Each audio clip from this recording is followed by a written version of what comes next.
Hello students, आइए इस video में जानते हैं that what is the concept of opportunity cost. इसमें आपको जानने को मिलेगा कि एग्जैक्टली अपॉर्चुनिटी कॉस्ट क्या है, उसके कॉन्सेप्ट के बारे में, इसके टाइप्स कितने होते हैं, इसका यूज क्या है और इसका एग्जैक्ट वर्किंग कैसी है, हम इसके बारे में इस वीडियो में जानेंगे।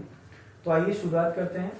अपॉर्चुनिटी कॉस्ट की जब हम बात करें तो उसका बेसिक कॉन्सेप्ट और बेसिक डेफिनेशन सिर्फ इतनी है, the value of inputs at its next best use.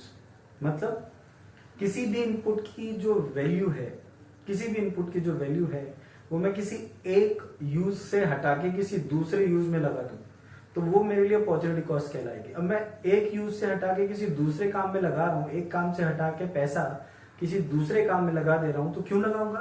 क्योंकि मुझे किसी दूसरे काम में फायदा दिख रहा होगा, उसमें मेरा ज्यादा बेनिफिट होगा। तो मैं अपने रिसोर्सेज एक जगह से हटा के किसी दूसरी जगह लगा दे रहा हूं, जहां से मैंने हटा दिया, जो चीज मैंने सेक्रीफाइस कर दी, that is my opportunity cost. Example के तौर पे बात करें, there is a area of land मेरे नाम पे है कि मेरा एरिया है। मैं एज अ फार्मर वहां पर प्रोडक्शन कर रहा था, अब तक मान ले रहे वीट का, गेहूं उगा रहा था और मैं हर बार 5,000 रुपए का गेहूं उगा दे रहा था। बट मुझे लगा नहीं, यहां पर गेहूं उगाना सही नहीं है। अगर मैं दूसरा ऑप्शन चूज करता हूं दैट इज शुगर केन, मैं वहां पर अगर गन्ना उगाऊंगा तो मुझे वहां से 7,000 रुपए का प्रोडक्शन मिल जाएगा। दैट मीन्स मुझे 2,000 रुपए एक्स्ट्रा का प्रॉफिट मिल जाएगा।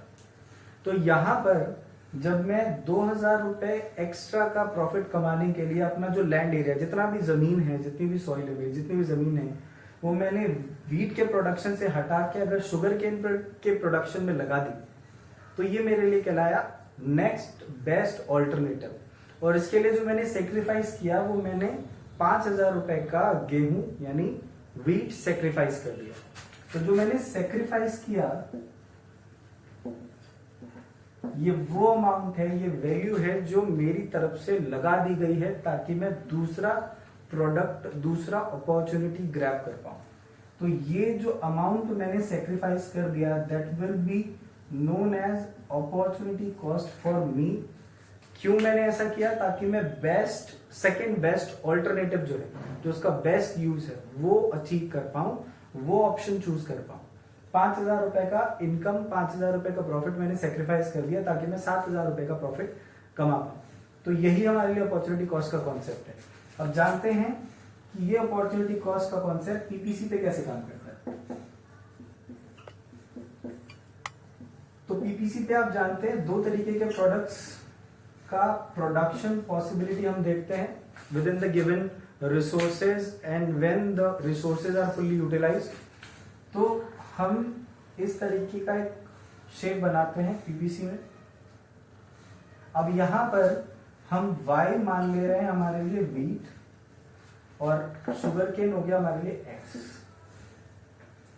तब मैंने क्या किया, मैंने 5,000 रुपए का गुड पूरा का पूरा सेक्रीफाइस कर दिया so that I can produce goods of ₹7,000। मैंने पूरा 5,000 रुपए का गुड्स डाउन कर दिया, जीरो कर दिया, ताकि मैं ये 7,000 रुपए का सामान बना पाऊं। And that will be the concept of opportunity cost. That is the concept of opportunity cost. Now there are two kind of classification of opportunity cost. वो हम आगे देखते हैं कि क्या है क्लासिफिकेशन अपॉर्चुनिटी कॉस्ट का और ये कैसे काम करता है। आइए जानते हैं आगे कि अपॉर्चुनिटी कॉस्ट के टाइप्स कितने हैं। So there are two type of opportunity cost. First is total opportunity cost. Second is marginal opportunity cost.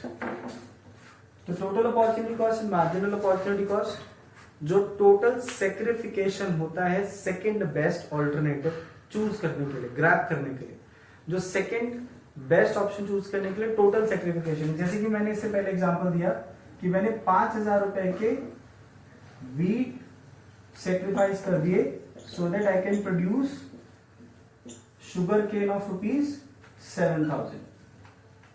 तो जो मैंने सेक्रीफाइस कर दिया that is total amount. That will be known as total opportunity cost. मैंने पूरा का पूरा sacrifice कर दिया। एग्जाम्पल ये था जिसका डायग्रामिक प्रेजेंटेशन मैंने आपको दिखाया कि मैं इस लेवल पे प्रोडक्शन करता था।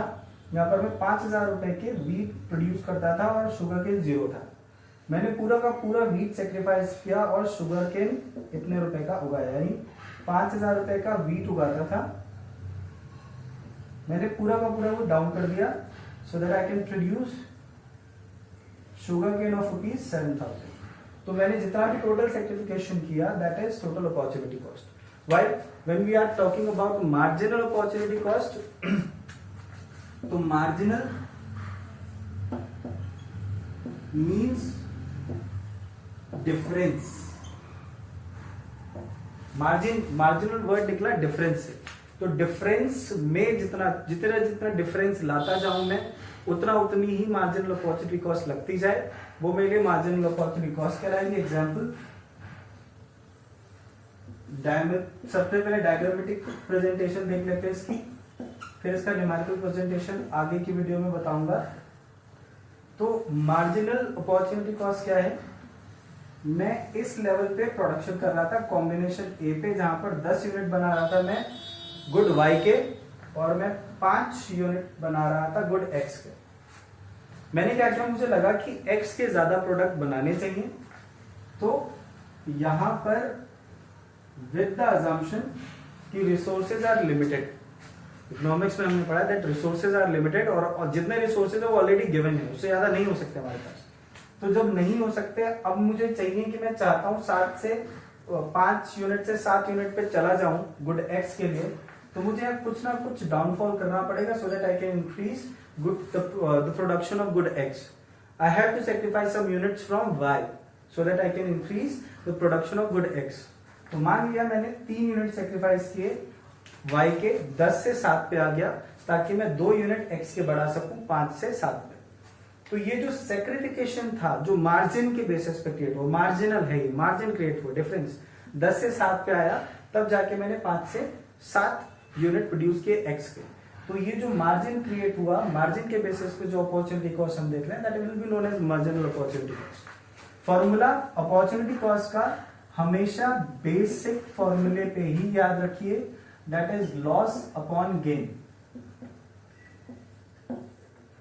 Whatever is example doesn't matter, आप बेसिक फॉर्मूला याद रखिए, लॉस अपॉन गेन।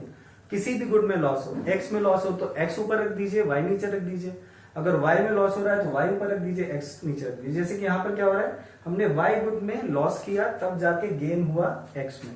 तो फॉर्मूला बन जाएगा delta y upon delta x, that is the formula of marginal opportunity cost.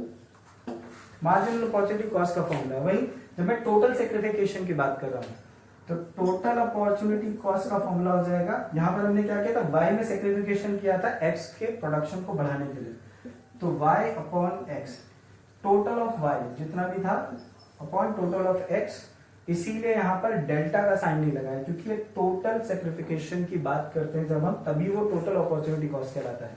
तो formula loss upon gain, basic formula वही रहेगा, लॉस y में हुआ, गेन x में हुआ।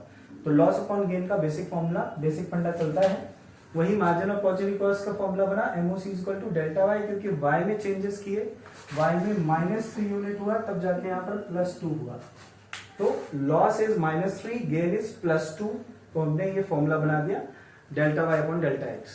डजंट मैटर x में लॉसेस हो रहे हैं, y में, बेसिक फॉर्मूला याद रखिए, उसी के हिसाब से फॉर्मूला बन जाएगा, and that is the whole concept of opportunity cost. आगे हम जानेंगे मार्जिनल अपॉर्चुनिटी कॉस्ट की एक कैरेक्टरिस्टिक, कि मार्जिनल अपॉर्चुनिटी कॉस्ट हर बार बढ़ता रहता है, घटता नहीं कभी, हर बार कुछ ना कुछ बढ़ता है। जानेंगे क्यों बढ़ता है, कैसे बढ़ता है, और उसका एग्जाम्पल भी मैं आपको दिखाऊंगा आगे इस वीडियो में। तो देखते हैं आगे, marginal opportunity cost tends to rise. तो आइए आगे जानते हैं marginal opportunity cost tends to rise का मतलब क्या है। इससे पहले हमने जाना that what is marginal opportunity cost and what is total opportunity cost. Marginal opportunity cost में मैंने आपको इससे पहले बताया कि मार्जिनल अपॉर्चुनिटी कॉस्ट क्या है, कि मुझे 3 यूनिट y की सेक्रीफाइस करनी पड़ जा रही है 2 यूनिट x की बढ़ाने के लिए। तो जो 3/2 के रेशियो के बेसिक फॉर्मूले पे जो हमने निकाला लॉस अपॉन गेन के बेसिस पे जो मेजरमेंट किया उसका, वो कहलाया मार्जिनल अपॉर्चुनिटी कॉस्ट। जहां से निकल के आया था 1.5 unit I have to sacrifice so that I can increase 1 unit of X. 1.5 unit मुझे वाई की सेक्रीफाइस करनी पड़ेगी एक्स की 1 यूनिट बढ़ाने के लिए, तो वो मार्जिनल अपॉर्चुनिटी कॉस्ट है। अब वही आगे मार्जिनल अपॉर्चुनिटी कॉस्ट के आगे की बात है कि marginal opportunity cost generally tends to rise, ये बढ़ती रहती है, कम नहीं होती है। ऐसा क्यों होता है इसके बारे में जानते हैं। पहले जान लेते हैं कैलकुलेशन MOC। तो मार्जिनल अपॉर्चुनिटी कॉस्ट का मैंने अभी आपको फॉर्मूला बताया। बेसिक फॉर्मूला अपॉर्चुनिटी कॉस्ट का या ग्राफिकल प्रेजेंटेशन का हमेशा लॉस अपॉन गेन का ही लगता है, बताया जा चुका है इससे पहले। यहां पर जो लॉस हो रहा है वो x यूनिट्स में लॉस हो रहा है और गेन हो रहा है y में। तो आप यहां पर MOC की जगह पे delta x upon delta y भी लिख सकते हैं। डेल्टा मींस चेंज, कितना चेंज आया, तो change in x upon change in y, change loss upon gain. तो बेसिक फॉर्मूले के हिसाब से चले तो -10 यहां पर हुआ, तब जाकर यहां पर +25 हुआ। तो पहले वाले पे डैश हो जाएगा क्योंकि इससे पहले क्या नंबर थे उसमें क्या चेंजेस हुए हमें नहीं पता चला, बट हमें इस लेवल पे पता है कि -10 हुआ है और +25 हुआ है। तो -10/25 के हिसाब से निकाले तो 0.4 आ जाएगा हमारा मार्जिनल अपॉर्चुनिटी कॉस्ट। उसके बाद 90 से 70 -20 हुआ, 25 से 50 +25 हुआ, तो 20/25 0.8। इसके बाद -30 अपॉन +25, तो 30/25 के हिसाब से निकाले तो 1.2, -30 +10, तो 30/10 के हिसाब से देखें तो 3, देन -10 एंड +2, तो 10/2 के हिसाब से देखें तो 5। तो मार्जिनल अपॉर्चुनिटी कॉस्ट आपने लगातार देखा कि ये बढ़ ही रही है। 0.4 पहले थी, फिर उसका 0.8, फिर 1.2, फिर 3, फिर 5, ये लगातार बढ़ रही है। ऐसा क्यों होता है जानते हैं। मार्जिनल अपॉर्चुनिटी कॉस्ट के बढ़ने का सिर्फ और सिर्फ एक जेन्युइन रीजन माना जा सकता है यहाँ पर, यह समझा जा सकता है, वो ये कि जो प्रोड्यूसर अपने लिमिटेड रिसोर्सेज यूज कर रहा है एक्स और वाई के प्रोडक्शन में। आप देख रहे हैं वाई के प्रोडक्शन को बढ़ाने के लिए एक्स का प्रोडक्शन लगातार सेक्रीफाइस किया जा रहा है, इसकी यूनिट्स लगातार सेक्रीफाइस की जा रही है। तो जो रिसोर्सेज एक्स में लगे थे या जो वाई में लगे थे, ये लगातार चेंज हो रहे हैं। चेंज जनरली डिस्टर्बेंस क्रिएट करते हैं and this disturbance is getting increase. आप देख रहे हैं बार बार इंक्रीज हो रहा है, लगातार बढ़ रहा है। इस डिस्टर्बेंस की वजह से लॉस ऑफ यूनिट्स होना अपने आप में ही कंपल्जन बन जाता है कि डिस्टर्बेंस जितना ज्यादा होगा उतना ही लॉस ऑफ यूनिट्स बढ़ता जाएगा। जितना लॉस ऑफ यूनिट्स बढ़ेगा उतना ही कम कम यूनिट बढ़ेगा वाई का, और हमें ज्यादा से ज्यादा सेक्रीफाइस करना पड़ेगा एक्स के unit, which will certainly increase the marginal opportunity cost। तो इसलिए marginal opportunity cost बढ़ता रहता है हर बार, पिछली बार से कुछ ना कुछ ज्यादा आ जाता है। तो ये था लास्ट टॉपिक इस चैप्टर का। आई होप से ये चीज आपको समझ में आ गई होगी। आगे हम नेक्स्ट चैप्टर की शुरुआत करेंगे। इस चैप्टर में कोई भी डाउट्स होते हैं तो आप कमेंट सेक्शन में डायरेक्टली अपना क्वेश्चन पुट कर सकते हैं या फिर मुझसे डायरेक्टली व्हाट्सएप पे कनेक्ट हो सकते हैं। Thank you.